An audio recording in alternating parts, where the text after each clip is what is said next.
Hey guys, welcome to Braun's Painting Network. If you stumbled on this video, I assume you must be doing research on your own interior painting project.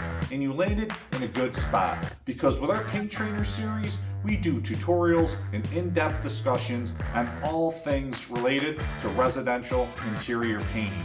And we always put strong special emphasis on what I refer to as the task pillars, which is setup, job site protection, surface preparation and repair, paint application, and cleanup. When it comes to setting up for a paint project, the biggest thing associated with that is simply gathering all the different types of tools, supplies, and materials you need to execute a proper paint job.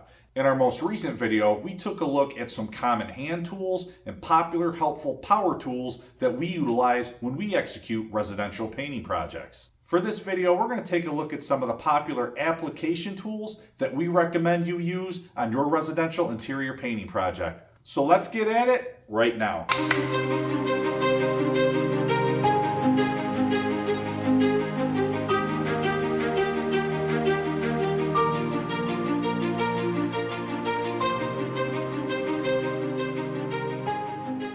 All right, now let's talk about some of the application tools that we brought for this project. And let's start with the brushes.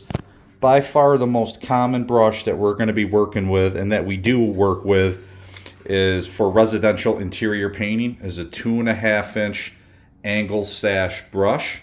This is from All Pro, the Gold series. We buy these in box quantities and use them a lot. They clean up well, but you can see they're great for all latex, acrylic, and all paints. Not really something you would normally use with an oil-based paint, but we are almost always working with latex paints, and this works great. It's a synthetic polyester brush. You can see right there, nylon polyester make. The real important thing about this brush is that it is angled sash, and I love the 2.5 inch size. To me, it's really just the perfect dimension to be able to cut into walls, ceilings, cut around trim work. By far our most commonly used brush. The angle sash is important because it gives you a lot more ability to work around tight surfaces. We also use 2-inch brushes, very similar, just about a 1/2 inch difference. Also angle sash allows us to get into even smaller areas. Also very good to use when you're painting trim like window and door casings or baseboard with a 2-inch brush. I don't generally use 3-inch brushes. I certainly would never use a 4-inch brush when painting indoors. There are some painters that really like to work with a 3-inch brush. It's not my preference. I think that you get a lot more better control and a better result with the 2-inch and the 2.5 inch for interior painting. We will also utilize some of these chip brushes. These are intended to be disposable, while all the other brushes you see here are fairly expensive and definitely considered more tools than supplies. And we definitely wash those after uses and use them for quite a while. When we use a chip brush, these are very inexpensive. This is probably like 49 cents, something like that, 50, 60 cents. And we are going to use this on a one-time application. We usually, when we're using this, it's to apply a shellac or oil-based primer on some sort of either water-based or tannin stain. And we want to use an inexpensive brush that we don't have to worry about cleaning it up. Use it, throw it out. This is a 7-inch texture brush. We don't use this that often, but whenever we have to blend texture or like sand paint on a ceiling when we do repairs, and we need to texture blend, we will utilize this really nice brush. It allows you to cover a lot of ground and helps you replicate the pre-existing texture so you're getting good uniformity. We are featuring the Handy Pal here, which has liners. You can see how nice it fits on my hand. It's got an adjustable handle, so it'll fit all kinds of different size hands. Probably not Andre the Giant, but most normal people will be able to fit. What I like about it is the liners. We're able to use the same pal and change and work with multiple colors in the same day without having to keep cleaning out the pal. Also has the magnet here, so we have the stainless steel part of this brush.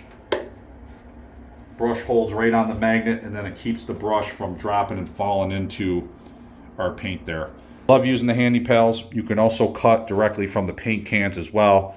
You can see how he is working right directly out of the paint can.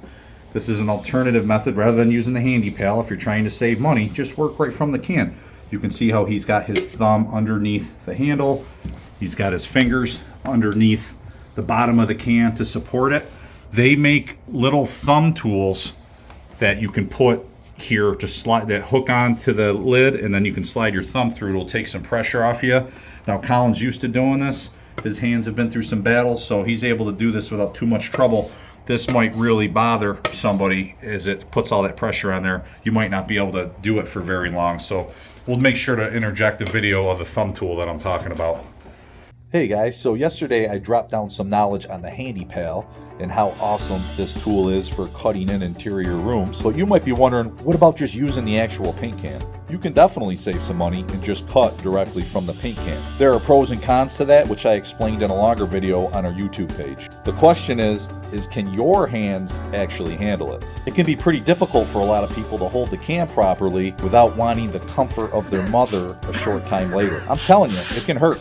The good news is that they make this awesome tool. It's called the Pivot Thumb Tool. Look at how it takes all that pressure and stress off your hands. This is like a $3 tool at the paint store. But Steve, do I really need this? Well, let me ask you, did you grow up wearing a helmet on your bicycle?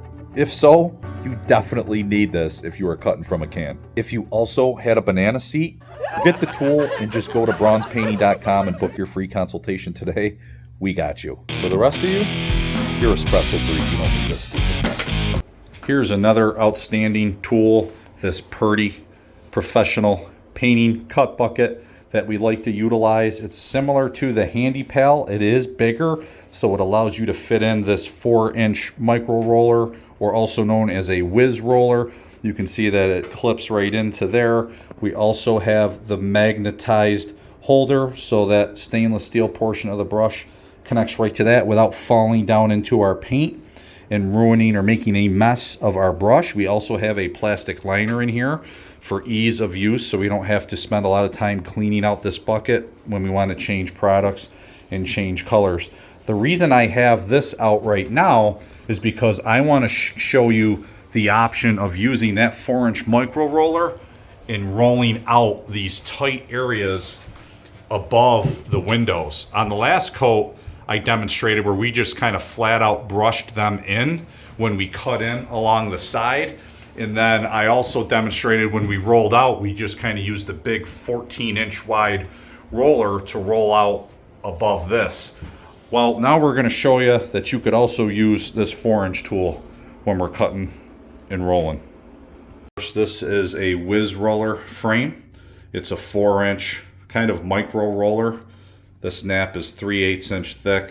We like to use these for mostly doors when we're rolling out doors, or sometimes you might have like built-in shelving cabinets or very small areas of walls, maybe around cabinetry or a vanity or shelving, or just really tight areas, and we need a small roller. That's where we'll incorporate that. Then we have our 9-inch setup. We have a 9-inch frame. We have our 9-inch pan, again with disposable liners, so if we're in different products and colors, we don't have to worry about cleaning out the pan every time. We have a 3/8 inch thick nap, which we will use for the walls, and then we have a 1/2 inch thick nap, which we will use for the ceilings whenever we're using a 9-inch. If you hold these up like this, you can see the difference in thickness right there. When we get into application, we'll talk a little bit more about that.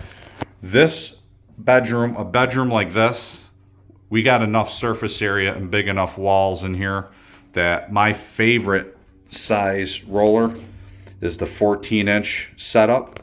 So the same thing, we have a 1/2 inch thick nap that we're going to use on the ceilings, and we're going to use the 3/8 inch thick nap that we'll use on the walls. They're both 14 inches wide. There is another another commonly used nap size, the 18-inch, which a lot of painters for many years and still to this day will use 18-inch roller frames on a bedroom like this, so that you can cover a lot of ground, both on the ceiling and on the walls. The downside to using a frame that is that big is it can be rather heavy, and it's just not, you can't get into tight spaces, especially when you're rolling overhead. It can get very heavy and difficult to work with. 14-inch that we have here is by far the best compromise I've seen. It still allows you to cover a lot of ground versus just simply relying on a 9-inch where you can't cover nearly as much ground. Use the 14, we use the 14-inch, and it's the perfect compromise between not being too heavy but still being able to cover a lot of ground and still being able to get into some reasonably tight spaces. You can see that this 14-inch pan also has its own liners, which is something I like about using the 14-inch system too, is it has these really convenient pans with it. It's not as large as the 18-inch pan, and I just feel like you got these really nice liners here, again, that slide right in and allows you to work with different products out of the same pan and not have to worry about running a bunch of water and taking the time to clean the pan out. Right here you can see the difference between the 3/8 inch thick and the 1/2 inch thickness. You can see it, quite a bit thicker. The thicker the nap, the more paint that it's going to hold. You're going to be able to cover more ground with it, and you're also going to be able to get into more coarse areas, and that's why we use it on ceilings. You can see on this ceiling it doesn't have real heavy texture, but you can see there's a little bit more old sand paint that's kind of drowned out, a little bit more textures and pits and valleys in the ceiling than there is on the walls, which are much more smooth. So we'll utilize the thicker 1/2 inch nap and cover ground and get a nice coating on the ceiling, and then our go-to thickness is the 3/8 for residential walls. We got our trusty painter's poles here. This one's actually probably too big to be working in this bedroom, but we'll definitely utilize this when we get down into the entry foyer and the stairway where we have some higher areas. This is a 4-foot pole that extends all the way out to, I believe, 8 feet. So great for raised ceilings or when you're working in big areas. Very handy pole. We have poles that are even bigger than this for when we have cathedral style ceilings, things like that. This is probably our most commonly used painter's pole here from Wooster. It's, I believe, 2 to 3 feet is just out for a couple of rungs. So this is really nice for a small residential bedroom like this. Both you can roll out the ceiling and the walls. You don't want to be using just a roller frame. It can get very tiring trying to just work from the frame alone. So these poles will go right into this thread like that, thread right in there, and just give you all kinds of flexibility. So when you get into tighter areas, you can just got a thumb adjustment right here. You can just very quickly work with that. It works for both the 14-inch roller frames, and then it will go into a 9-inch frame, just the same. So there you have it, guys. I hope you found that helpful when it comes to application tools. Don't forget to stay connected, subscribe. We got videos coming up on materials and supplies that we recommend for job site protection, for surface preparation and repair, cleanup, and PPE. Thanks, guys. Happy painting.